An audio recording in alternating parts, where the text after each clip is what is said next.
I was out doing a delivery one late night. It was probably the longest drive I had ever taken for a pizza delivery. From the pizza place I worked at, it was a 20-minute drive, which isn't too crazy out where I live. Plus, they ordered 4 large pies, so I figured it was a party and I would get a much bigger tip. Navigating the dirt roads at night was always annoying, though. I pulled up to the given address. It was some old, sketchy-looking building, literally in the middle of a forest clearing. There were no cars parked anywhere, or any lights on. I put my car in park and called my boss. I asked him to reread the address at least 3 times to make sure I typed it in right, but that checked out. I could tell he was in a really bitchy mood, and he told me to at least knock on the door and check it out. He would normally get mad if we took back 1 pie, but I was afraid of what he would do if I brought back 4. I was insanely unnerved, but got out anyway and forced myself to the front door of the building. There was no doorbell, so I just knocked really hard. I heard nothing and didn't really expect to hear anything. I was extremely disappointed, not because nobody answered the door, but because I was realizing that it was all a waste of time and gas. I knocked one more time out of desperation, and then began to hear some kind of rustling noises from inside of the building.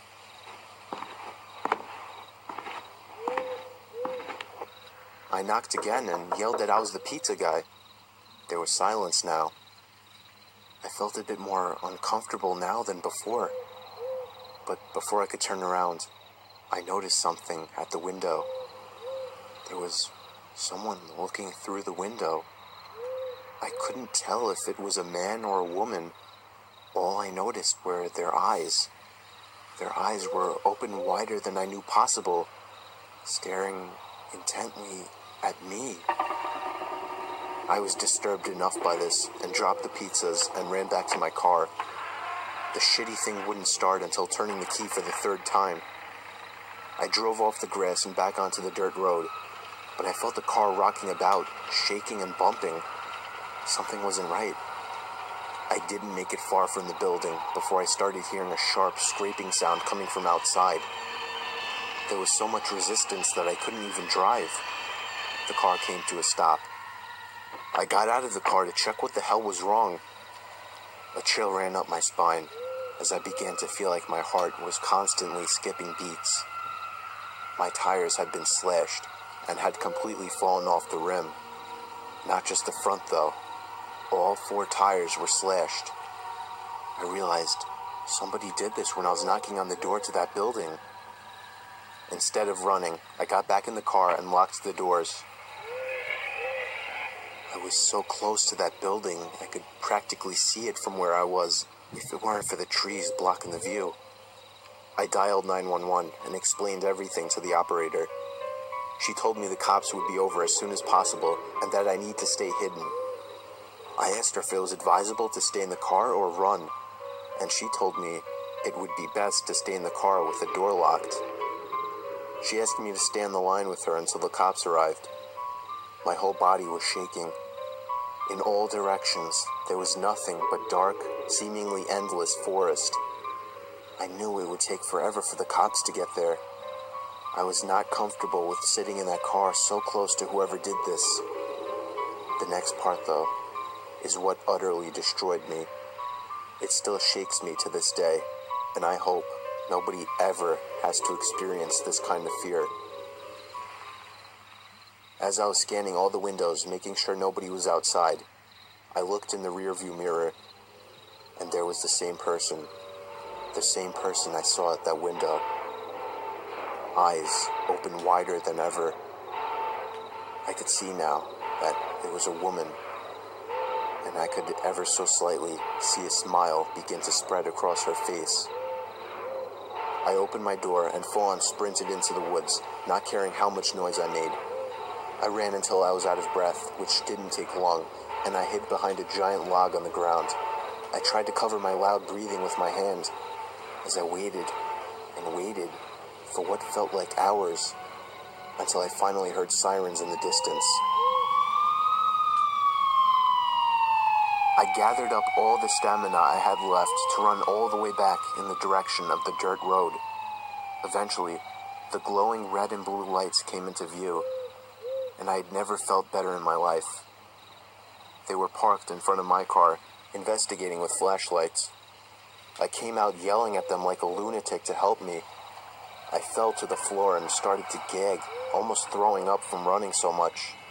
They picked me up and began to question me, to which I explained everything to the best of my ability. One of the two cars drove over to the building, and the two officers began to search the building. They came back with nothing except for a couple of spiky objects. These objects were exactly the same as the ones used to slash my tires. The cops guessed that it was some kind of sick, demented couple, being that I saw the woman, but unfortunately they were never found. And that still kills me to this day. I obviously quit my job right after that and started working at a local grocery store. I know that I'll never forget seeing that woman at the back of my car.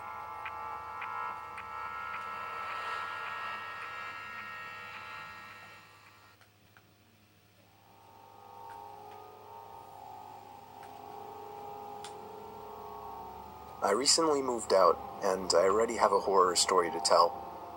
The house I moved into isn't anything impressive. It's just a house that's appropriate for one or two people. But I'd say right away, I started hearing weird sounds coming from inside the walls. I first heard it in the kitchen, and then in the bathroom, but on night 3, I started hearing it in my bedroom. I was sure there was some kind of animal living in my walls. I just had to figure out how to get rid of it. The next morning, I didn't even have enough milk to fill the bowl of cereal. I couldn't believe I hadn't realized I needed more milk. In fact, I seemed to be eating up all of my food pretty fast. I woke up in the middle of that night to the sound of breathing. Not my breathing. It sounded just like the breathing of a person. I flipped the lamp on and it stopped. I chalked it up as my mind playing tricks on me after waking up. The next day was really hot, so I turned on the AC for the first time. I checked every single vent, and some of them weren't blowing any air, one of them being the vent right next to my bed. I peered through the vent with a flashlight. There wasn't even a duct behind the vent. It was just the inside of the wall. It seemed that whatever air duct was in there had been removed. Unfortunately, I didn't look into the air conditioning system while buying the house, so I didn't know about this. That night, I had to sleep in the heat with no AC, so I was up pretty late, constantly rolling around and flipping the pillow over. Then I eventually started to hear the breathing again, but this time I was fully awake. I knew it was real this time. It was coming to my left. I looked to my left at the air vents. The sound was surely coming from in there. I grabbed the flashlight again and shined it in through the vent. I dropped it and screamed. There was someone's face peering through the cracks of the vents. The first thing I saw were their eyes, open wide and glowing. I screamed all the way down and out the house. I soon found out there was a crazy, dangerous homeless man living in my walls, and he had been eating my food ever since I moved in.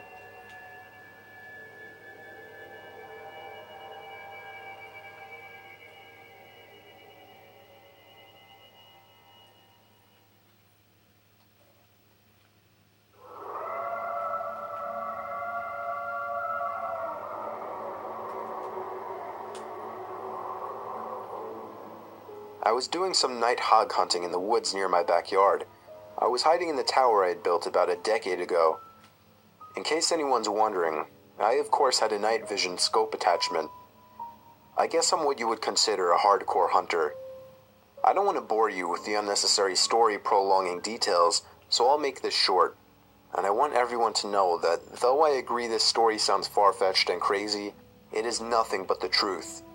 And I, in a way, actually consider myself lucky that I'll always have such a horrifying story to share. So, while I was sitting in the tower waiting for movement, it finally came. I took aim and found the source. But it wasn't at all a hog, or any kind of animal I was expecting. It was a person, a man wearing all black. black sweatpants, black shoes, and a black hoodie with the hood over his head. But that wasn't the freakiest part. He was dragging a sack behind him. My heart started racing. I was pretty sure I was witnessing this guy trying to bury a body. I continued to watch him, but then he slowed down, and I swear to God, it looked as if he turned his head up to me. I ducked down under the wooden walls of the tower, shaking in my boots. Yes, I had a gun, but just the idea of using it against a person is horrifying. I lay low, praying to God that he hadn't seen me. It wouldn't make sense if he could, though. It's practically pitch black out here, or at least that was my logic. Seconds felt like an eternity as I waited for the footsteps in the leaves to move elsewhere, but I didn't hear any footsteps. All I heard was the sound of a foot hitting one of the wooden planks on the ladder of the tower. I felt the entire tower vibrate and shake as there were 2 more steps moving up the ladder. At this point, I was asking myself deep down, am I going to be able to shoot someone?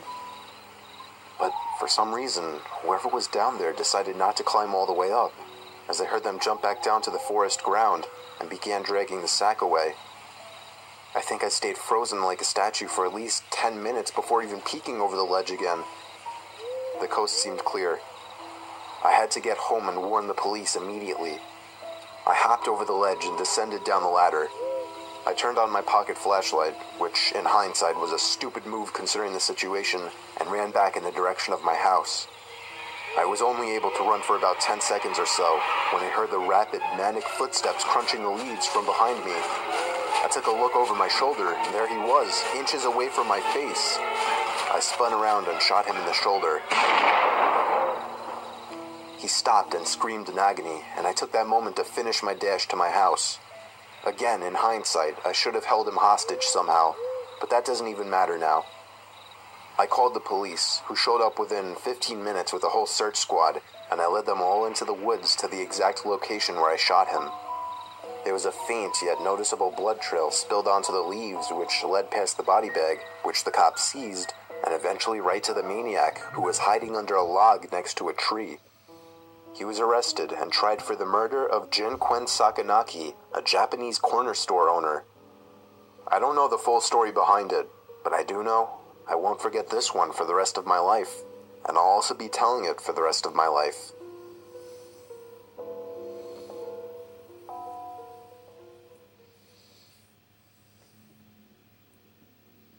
I'll never forget the time me and my brother snuck out past our bedtimes to explore an allegedly haunted house down the block. Yes, I said bedtime, as I was only 10 and my brother Luke was only 12. When our parents said goodnight to us, I went to Luke's room and we took a couple hand-powered flashlights with us and hopped outside through the window. Luckily, his room was on the first floor. Those hand-powered flashlights worked by constantly pushing in a little trigger that would create light inside the lens. They were noisy as hell, but they were convenient. Once we were outside, we just walked down the block, and in 2 minutes we were there. It was rumored by all the neighborhood kids and teens that the place was haunted. Everything about it was creepy. The older, more antique design of the house, the isolation from the rest of the houses, and the broken windows and rotting wood. It seemed perfect for a horror movie. We went around to the backyard. This was all my curious and confident brother's idea. I was scared shitless. The door was locked, as expected. I felt a bit of relief, thinking we might just go home, but my brother made a shocking move next. He grabbed a plank of wood laying in the grass and began smashing the already chipped window. Eventually there was enough of an opening to unlock it and slide it up completely. We hopped inside and began cranking those noisy-ass flashlights. Immediately after entering the house, we both picked up on the fact that it was like 90 degrees in there, which was odd as it was a September night in the mid-70s. There was no graffiti or anything anywhere. In fact, it was relatively empty besides a few pieces of furniture that were clearly not worth taking along. It seemed we were the first to enter the house, shockingly, or at least from the back. We went upstairs to the main floor from the little den area and continued cranking the flashlights. that's when we heard the slightest crack in the floorboards from right above us. We both jumped. I tugged for Luke to leave, but he told me the place is old as hell. It's just house noises. I stopped cranking the flashlight at this point, and I urged Luke to do the same, but he only called me stupid for suggesting something so ridiculous. Then there was another crack in the floorboards from above us. He began walking upstairs. I didn't want to go up there, but I was not about to stay down there alone. I followed behind him to the upstairs. There was a door that led to a room right above where we were standing. I begged him not to open it, but he must have just wanted to be the big, tough older brother. He began to reach for the doorknob while still cranking the noisy flashlight, but then he stopped. I was confused. I could see in the dark he was moving his ear up against the door, listening for something. Silence. Then, the most deafening, nightmare-inducing moment of my life. A single bang on the door from the other side sent my brother staggering into the wall in pain, covering his ear. We dropped the flashlights and ran straight out the back door and back home. We were so loud when we got back that our parents found us out. We told them what happened, but they naturally didn't care and grounded us both for a week. 2 nights later, I woke to the sound of something from outside my window and a glare of brightness sneaking in through my slightly opened blind. I sat up, and my heart sank when I realized it was the sound of the crank to my flashlight. I stood up and looked out the window, and that's when it stopped. There was nothing but complete blackness out there after that. I woke the next day barely remembering what happened, and I still hope today that that part was just a dream.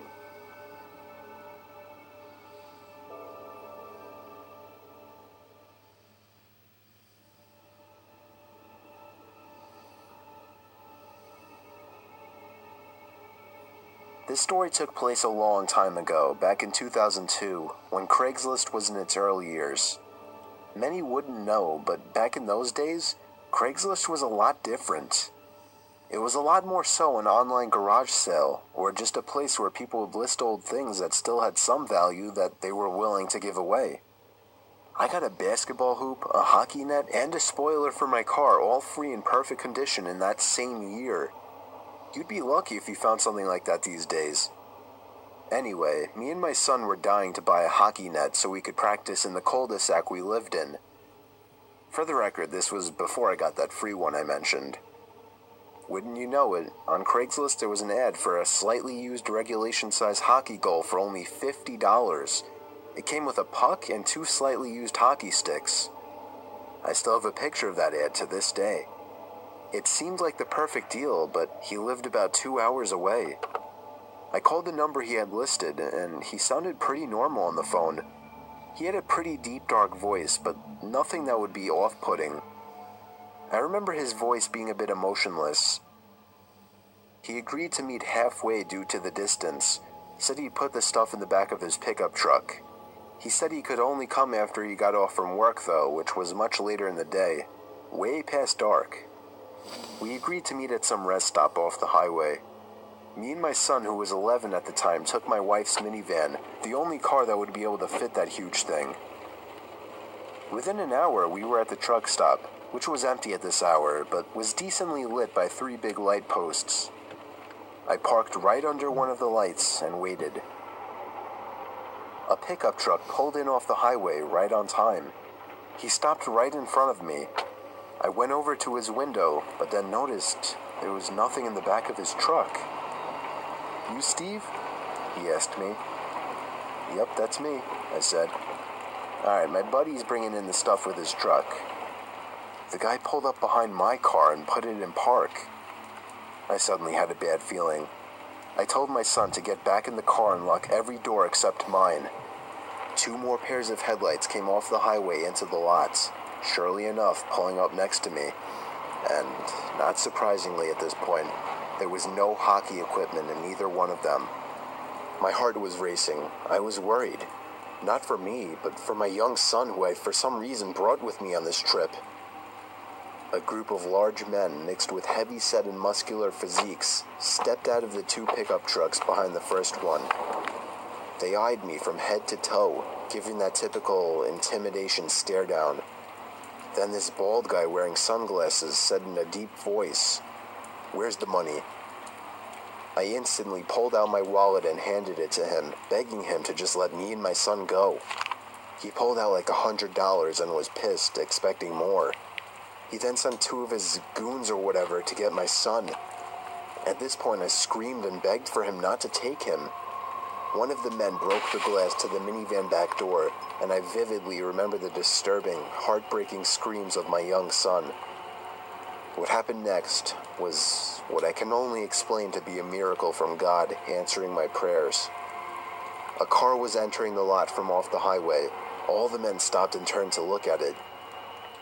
As it got closer, my heart literally dropped in excitement as I saw it was a police car. The lights suddenly began to flash as he got close enough to see what was going on. All of the men were back in their trucks within seconds, speeding off down the highway.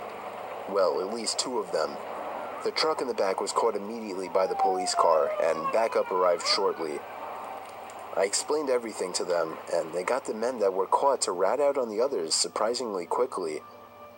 I guess luckily the guys in the back truck weren't very loyal to whoever their leader was, if they even had any type of leader. Believe it or not, I had a police escort all the way home to make me and my son feel safer. I don't want to get into all the legal stuff, but I'll just say that all of those men except for one was caught, and I'm pretty sure that was the driver of the first pickup truck. Needless to say, my Craigslist days weren't over at that point, but I've always been much more protective of my son and much more cautious of Craigslist meetings since then.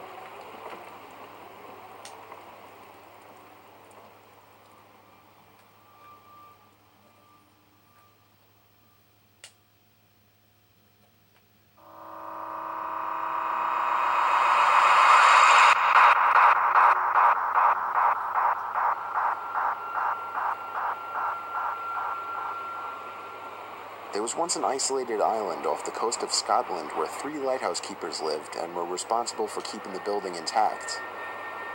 One day, when their monthly supply ship dropped in, the island was silent. No response from the lighthouse keepers. Eventually, the captain and some crew members went to investigate and found a disturbingly empty lighthouse. 2 of the 3 waterproof coats were missing from their hangars, and the kitchen was left in a state as if people had left in a hurry. The lighthouse log only added more mystery to the situation. The log described how one of the keepers wouldn't talk, and the other continuously cried for hours.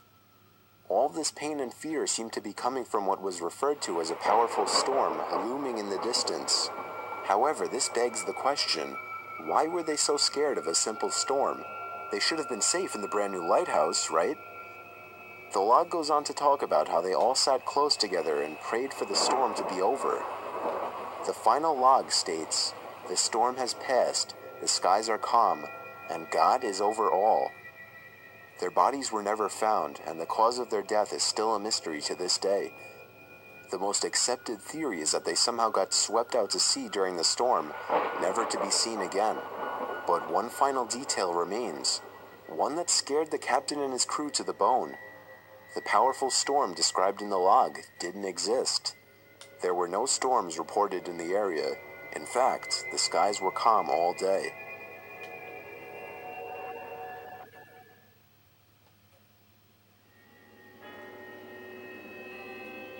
It was 2 years ago. I was called in to do the night shift, 10 p.m. to 4 a.m. at 7-Eleven, since somebody called out. The store was located on a busy road in a rather quiet and rural area. During the night shift, you could expect anywhere from 10 to 20 people come in to buy a beer or something else. This one particular night, there was this one guy, mid-20s, that came in. He started making weird noises, like loud yelling noises. I assumed he had some kind of mental disability. In fact, my brother has a mental disability, so I immediately felt sympathy for the guy. He walked up to the counter without any items, with his head facing me, but his eyes were looking up at the ceiling. I felt uncomfortable.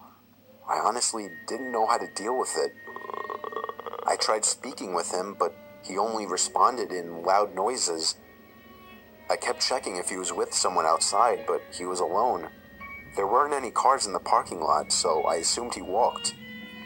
He stood there for so long, looking up at the ceiling and making noises, that I tried to get him out by handing him a bag of chips and telling him he can go. I tried finding some kind of number to call for someone to help him. Then, out of nowhere, he finally turned around and walked out of the store. I felt so horrible for the man, but at the same time, I felt a bit creeped out. About an hour later, the phone on the counter rang. I picked up to hear the familiar yelling sounds of the man from earlier. It caught me off guard. I didn't know what to think, other than this has to be some kind of prank. I hung up on them and was now becoming paranoid of my surroundings, constantly checking the outside through the windows. Come 4 o'clock, the person working after me came in, finally allowing for me to go home. It wasn't my problem anymore. I got home and threw all my stuff on the table, ready to get to sleep. But my phone rang within a minute after entering the door. I felt a chill run down my spine. Why would someone be calling at 4 a.m.? I could only imagine it was bad news. I braced myself and picked up the phone to hear the man again. I felt sick to my stomach as I listened to the loud noises he made. I struggled to slam the phone to the receiver. All night, I felt like I was being watched, even with all the blinds shut. And I could swear I heard strange noises coming from all over my house. I refused to get any sleep until the sun came up. Weeks passed and I had forgotten about the incident, until one day, when going into the basement for the first time in a while, I found that papers had been scattered all over the floor, and when I went into the basement closet, I found writing on the walls. 7-Eleven had been written in Sharpie on the wall, along with the address to the 7-Eleven I worked at and my house address. The most disturbing part, I also found various kitchen knives, along with a large pocket knife sitting in the closet. What started out as seemingly just an innocent person turning into something of a prank ultimately turned into something much more horrifying. He had been living down there for God knows how long, and I'm just grateful that, for whatever reason, he changed his mind and left, because I haven't seen or heard from him since. All I can say is that man is dangerously ill.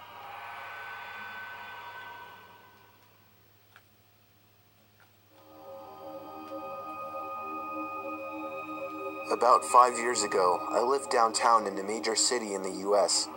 I've always been a night person, so I would often find myself bored after my roommate, who was decidedly not a night person, went to sleep. To pass the time, I used to go for long walks and spend the time thinking. I spent 4 years like that, walking alone at night, and never once had a reason to feel afraid. I always used to joke with my roommates that even the drug dealers in the city were polite. But all of that changed in just a few minutes of one evening. It was a Wednesday, somewhere between 1 and 2 in the morning, and I was walking near a police-patrolled park quite a ways from my apartment.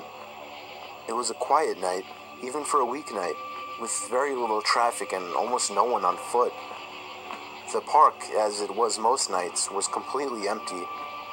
I went down a short side street in order to loop back down my apartment when I first noticed him. At the far end of the street, on my side, was the silhouette of a man dancing.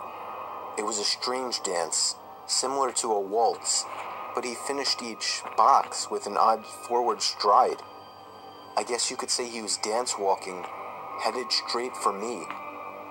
Deciding he was probably drunk, I stepped as close as I could to the road to give him the majority of the sidewalk to pass me. The closer he got, the more I realized how gracefully he was moving. He was very tall and lanky and wearing an old suit. He danced closer still, until I could make out his face. His eyes were open wide and wild, head tilted back slightly, looking off at the sky. His mouth was formed in a painfully wide cartoon of a smile. Between the eyes and the smile, I decided to cross the street before he danced any closer. I took my eyes off of him to cross the empty street, As I reached the other side, I glanced back, and then stopped dead in my tracks. He had stopped dancing and was standing with one foot in the street, perfectly parallel to me.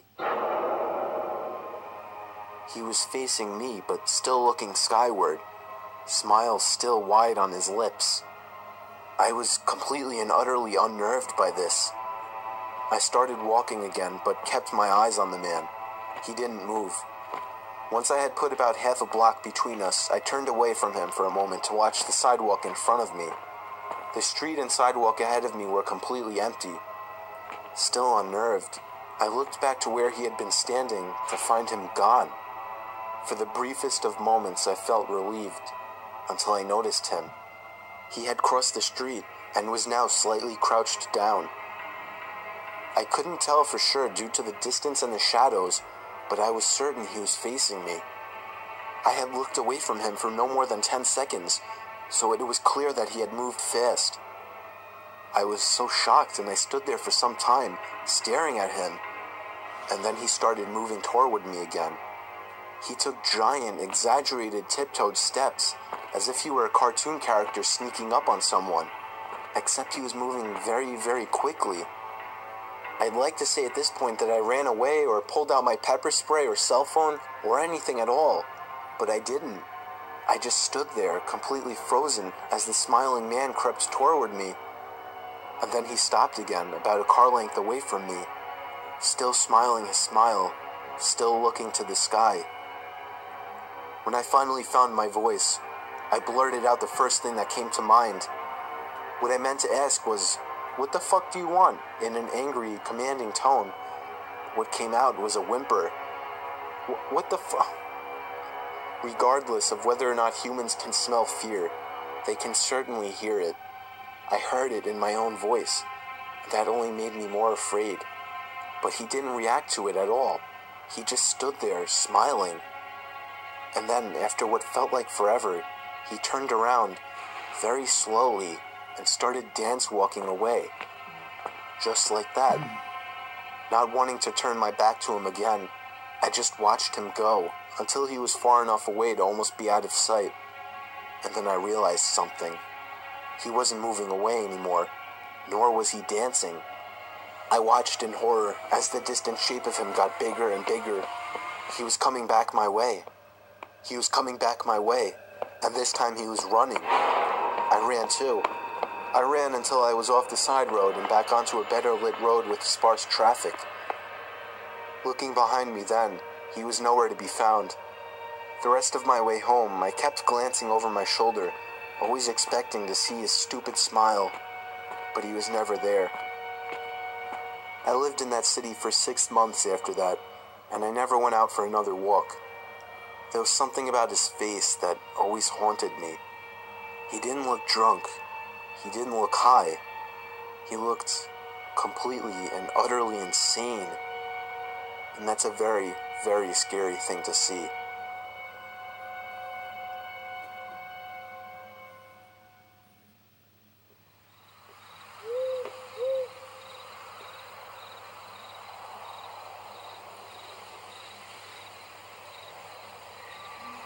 So me and a couple of my buddies went camping last summer alongside the Willamette River. We actually had a decent hike into the deep end of woods. We did some night fishing, listening to music, and basically drank to the point where everything was funny later in the night. I would guess we finally called it a night somewhere past 2 a.m. I shared a tent with one of my buds, while the other two shared another tent. We heard them laughing about something. At first we laughed at the sound of their laughing, but it soon got annoying and we yelled for them to shut up. One of them responded, "It isn't us." I sat up, startled at the response. I came to realize that it was the sound of only one person laughing, and it didn't sound like either one of my friends. Even in my drunk state, I realized how odd it was for somebody to be out this far in the woods so late at night. The laughing gradually got closer and louder to our campout. My friend shot up and looked at me with a worried look on his face. I heard my other friends scream over to us that they were getting freaked out. As the laughing got even closer, I could make it out very clearly to be the laugh of a male, probably in his 30s or 40s. He sounded like he was as drunk as us, messing around with friends. But we only heard his laugh, nobody else. There was something indescribably creepy about his laugh, too, as if it was missing something to it. You had to be there to understand what I mean. The laughing was now just at the edge of our campsite. But we couldn't hear any footsteps at all. Now that may not seem like a big deal. It was impossible to move through that without making noise. And finally, all of a sudden, the laughing stopped completely. We had no idea where whoever that was standing, as he hadn't made a single stepping sound.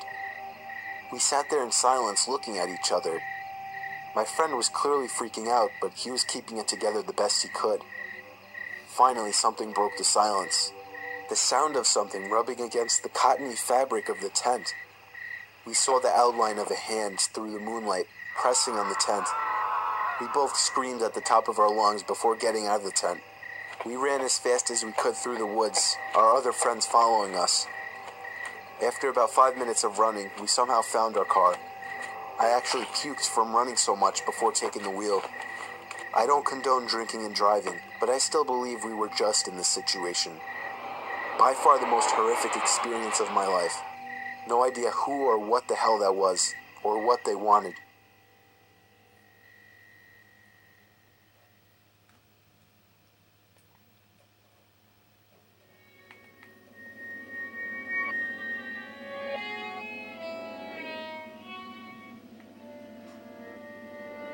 I was having a horrifying dream, possibly the most disturbing nightmare of my life. I was in my house, or the closest thing to my house that my dream could produce. Ironically enough, I was in bed in this dream, or at least I can only start remembering past the point of my lying in bed. And all of a sudden, the sound came from downstairs. I walked downstairs in the dark, not turning on any lights, to where I thought the sound was coming from. I was on my middle floor now. The dream was telling me to go downstairs to my laundry room, and so I did. But as I got there, expecting the noise to be louder and closer, it sounded like it was just as far as before. Now I was going upstairs to the kitchen, and it's strange, outside of every window was complete blackness. Not general nighttime darkness. There was nothingness. I think all that existed in this dream was my house.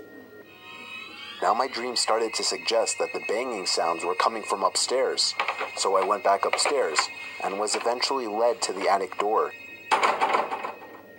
It was surely beyond that door. I opened it. There was an old woman standing by a bunch of boxes. She was slowly but loudly slamming her hand on one of the boxes, producing an unnatural sound. I tried to quietly step back away from the attic, but the old woman turned around, opened her mouth twice as wide as anyone humanly could, reached out her arms, began to scream, and leap toward me. That's when I woke up. I thought it was just a horrific dream, but when I heard a bang coming from downstairs, a bang similar to what I heard in my dream, I felt my heart completely drop. On my way downstairs, there was another bang. It was the front door. I got the butcher knife from my knife holder in the kitchen and crouched behind the door. I was waiting for the next time he would pound on the door, and I would warn him to go away. I waited for a good minute in silence, and finally decided to take a quick look through the window. There was somebody standing in my driveway. I couldn't tell if he was facing me or looking at me or not, but he was surely the one who was pounding on my door at 4 in the morning. He walked away down the sidewalk moments after he must have noticed me. The pounding on my door was the kind of pounding you would expect from someone trying to break in a door, not to get a house owner's attention. I thought it was just crazy and horrifying that the pounding and banging from this potential robber or killer didn't wake me up, rather became the key point to a horrifying dream.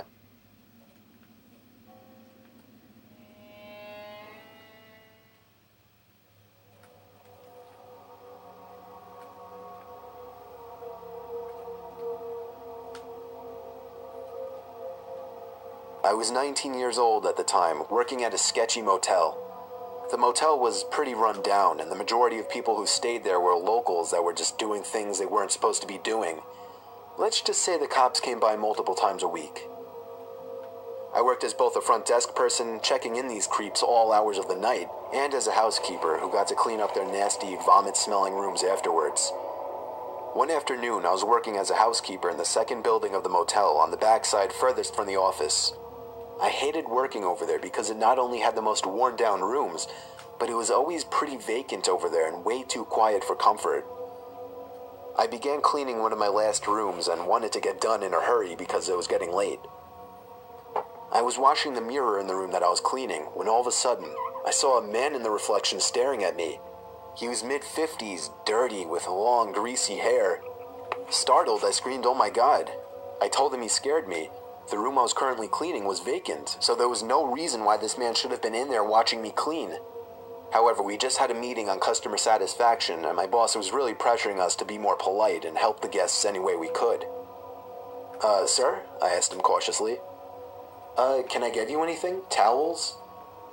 The man just stared back at me with a crooked grin and held out his hands to me. I thought maybe he was handing me a tip for cleaning his room earlier, but when I looked down, I saw he was holding a $100 bill. Alarms started going off in my head. No one tips $100 on a $40 a night room. The man just smiled and said his name was Terry. He said he was staying in the room next door with his wife Sherry and sort of joked about their names rhyming. He smelled like car oil and alcohol. When I asked him why he was trying to hand me $100, he laughed deep in his throat and said, "Me and my wife were watching you, and we just wanted to have fun with you." I felt like my heart jumped into my throat. No, I can't do that, sir, I'm sorry." I wanted to run out of the room screaming, but he was blocking the door, my only exit. The man smiled again, taking on a softer tone of voice, and invited me to come into his room to meet his wife, just to talk as friends. I nervously told him no again, and that I had a lot of work to do for the day. I prayed to God he would just go away, and eventually he did. He grunted and walked off in what I assumed to be the direction of his room. My mind began racing.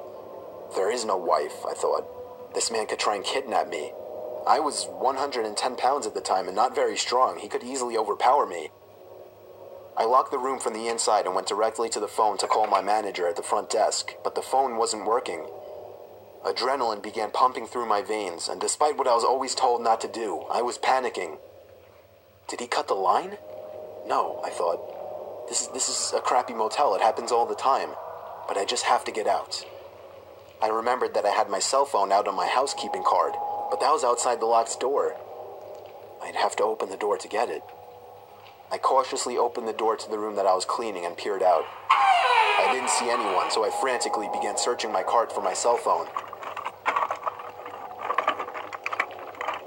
I was wasting too much time looking for it, so I just decided to run as fast as I could and make a break for the front desk in the office. Then from behind me, I heard the man again, but this time he was screaming to someone else, "She's running, she's getting away." I could hear his shoes slamming against the pavement after me. I quickly turned the corner, grabbed my key card, and let myself into a stockroom and locked the door. Within moments, I heard the sound of the dirty guy and someone else running outside, searching for me. I stayed in that stockroom for 30 minutes shaking until I could no longer hear him searching for me. I finally got the courage to run the rest of the way to the front desk. When I made it there, I collapsed into my boss's arms and he called the police. The man and whoever else was in the room with him peeled out before the cops could arrive, and I was beyond shaken up. According to the police who ran a search, this wasn't the first time he had done something like this, and he was actually wanted for sexual assault, gross sexual imposition, and in the past was once charged with rape. A few weeks later, on what happened to be my birthday, this guy was caught. A few weeks after that, I quit. I will never again work at another motel.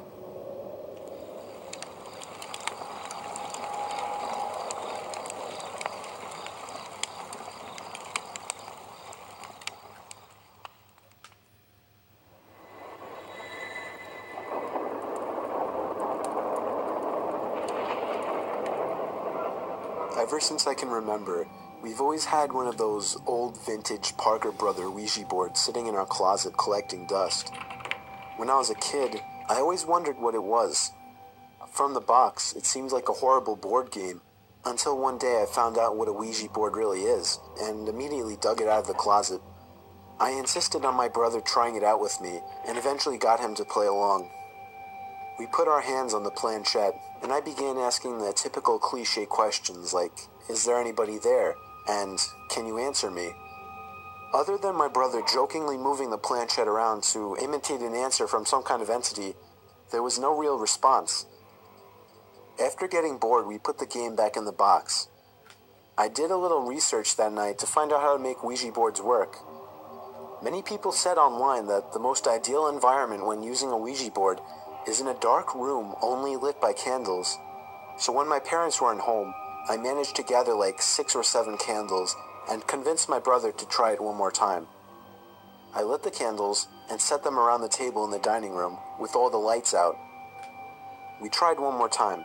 I asked again if there was anybody there. The planchette began to move. I told my brother to stop moving it, but he swore he wasn't. I told him to move his hand away, and he did. It kept moving. My brother thought I was messing with him, but I didn't pay attention. The planchette landed on the word yes. I was only 9, so I was legitimately shitting myself. My older brother had to take over. He asked the question, "Are you a good spirit?" There was a 5-second pause before my brother's hand moved along with the planchette to the word no. We both looked at each other, and at this point I ran to my room and shut the door behind me, but he continued on with the so-called game. I heard his muffled voice come from down in the dining room, when all of a sudden I heard him screaming at the top of his lungs. I ran back downstairs to see what was wrong. He was holding up his shirt, revealing a small open wound that almost looked like a claw mark. He told me to set the fireplace immediately, and I obeyed. He threw the thing in the fireplace and told me to never speak of what happened to anybody. We have never used a Ouija board since.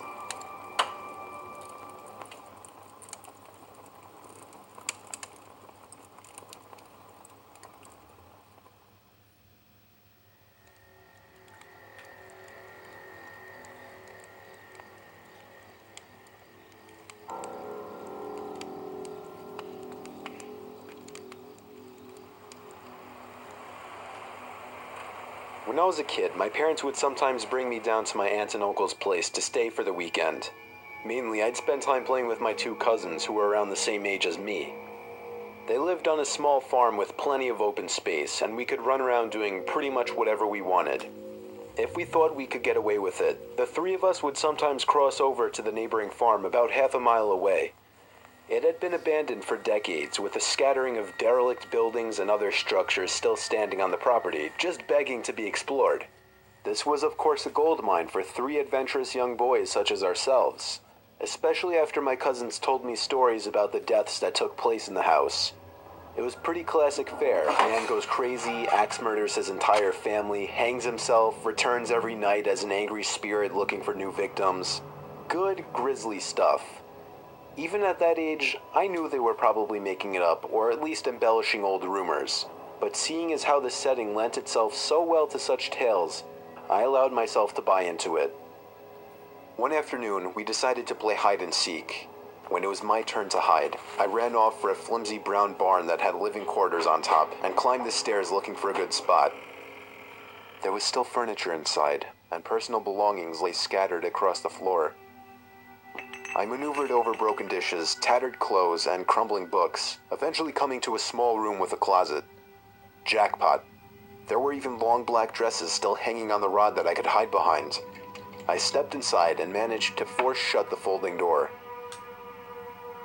My only illumination was a slit of sunlight that shone through the crack in the door from a nearby window. I crouched down with knees tucked into chest and waited.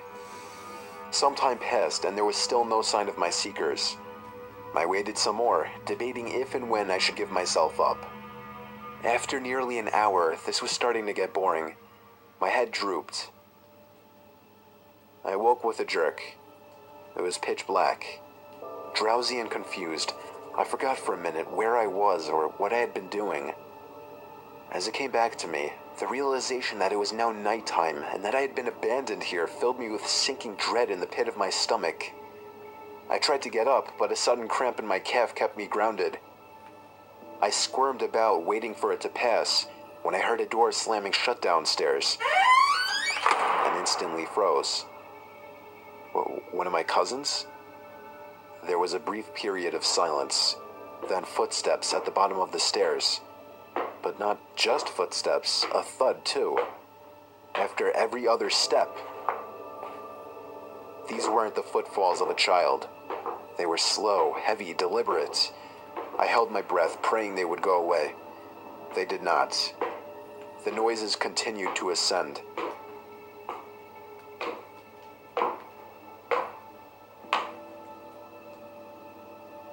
After another moment of silence, the walking resumed. This time along with a steady scraping sound, like something heavy being dragged across the floorboards. The footsteps made their way through the debris and wandered aimlessly through the various rooms. I thought I could smell something faintly putrid.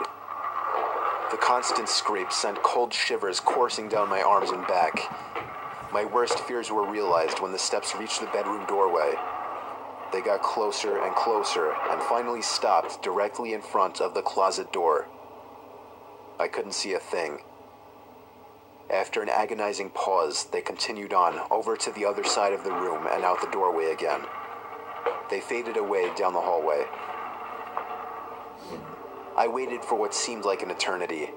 There were no more sounds now, and I was trying to build up enough courage to open the door and flee. 3 things happened simultaneously just then. I was bombarded with a smell I can only describe as fresh roadkill. I heard raspy breathing behind me in the dark closet, and I felt hot breath against the nape of my neck.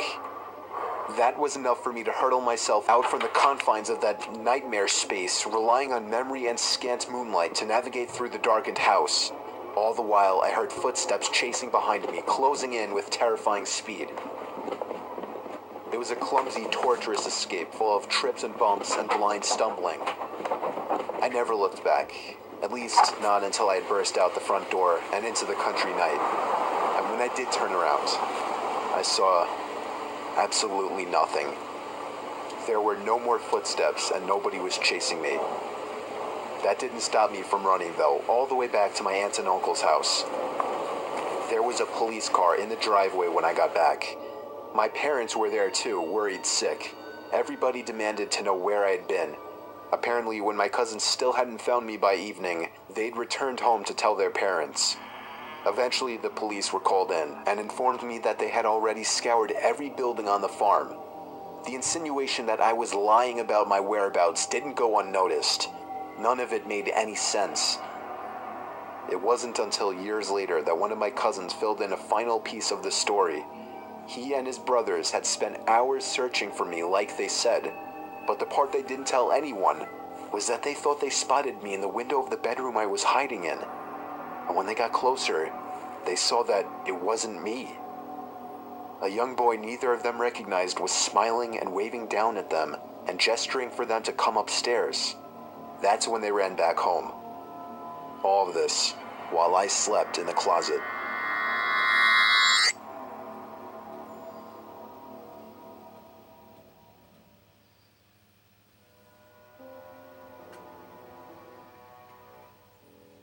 This story took place about 5 years ago on Christmas Eve night. It was around 1 in the morning, and I had just finished placing presents under the tree. I went upstairs to brush up and everything, then came back downstairs to the kitchen to get a glass of water before bed. My son Jake, who was 4 at the time, was standing by the stairs leading to the basement. I asked him what he was doing up so late. He pointed down the stairs and said, "Santa." I picked him up and carried him back to his room. I took a glass of water and went to bed. I woke up around an hour later to my son running down the hall outside my room. I sighed and got out of bed. As I was going down the stairs, I saw Jake by the tree looking at presents. Then he ran past me into the basement stairs again. He pointed down the stairs again. This time I looked down the stairwell, and my heart dropped as I saw a black figure sitting on the bottom step. I almost screamed, but I somehow held it in. I pulled my son quietly away from the basement door and closer to the front door of the house. I moved my hand away from my son's mouth to reach for the lock in the doorknob. I tried to pull the door open as quietly as possible, but it was pointless. The squeaky hinges let out the usual ear-piercing screeches, and I cringed in my mouth and eyes as I did. Suddenly, there were heavy stomps coming from up the basement stairs. I screamed and pushed open the storm door and practically threw Jake outside. I shut both doors behind us and we ran to the neighbor's house. I rang the doorbell as fast as possible, probably 30 times before they answered. After that, we went inside and stayed there and waited for the police. Whoever that person was gone though, as determined after the police conducted a thorough investigation of the house. I ended up lying to Jake, telling him that actually was Santa Claus, but a few years later, he remembered the incident and became a little more wise to what actually happened.